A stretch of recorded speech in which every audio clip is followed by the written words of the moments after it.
வணக்கம் ராஜா. ஓகே ராஜா, யாரெல்லாம் என்னென்ன ஃபுட்டு எடுத்துகிட்டு வந்திருக்கீங்க? ஸ்நாக்ஸு உருளைக்கிழங்கு சிப்ஸு, நீங்கள் பாப்கார்னு பிஸ்கெட்டு, நீங்கள் ஓமப்பொடி, நீங்கள் முறுக்கு, நீங்கள் கடையில் வைக்கிற மிக்சரு. அம்மே இதெல்லாம் சாப்பிட்லாமா குட்டி வயிற்றுக்கு? நம்ம என்ன தான் சாப்பிட்ணும் ராஜா?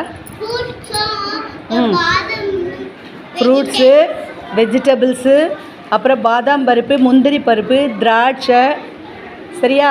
பச்சை திராட்சை அண்ட் உலர்ந்த திராட்சை ரெண்டுமே சாப்பிட்லாம் ராஜா. அடுத்து லைன் டேட்ஸ்.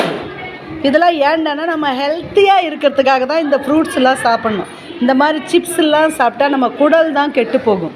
இதெல்லாம் சாப்பிடக்கூடாது. சரியாப்பட்ட இனிமேல் என்ன பண்ணணும்? அம்மா கிட்ட, அம்மா டெய்லி எனக்கு ஒரு ஃப்ரூட்ஸ் கொடுங்கன்னு கேளுங்க. ஒருத்தரும் ஃப்ரூட்ஸ் எடுத்துகிட்டு வரல. நம்ம சாப்பிட வேணும். இனிமேல் நான் டெய்லி பார்ப்பேன், ஃப்ரூட்ஸ் எடுத்துகிட்டு வரணும். சரியாப்பட்ட? சூப்பராக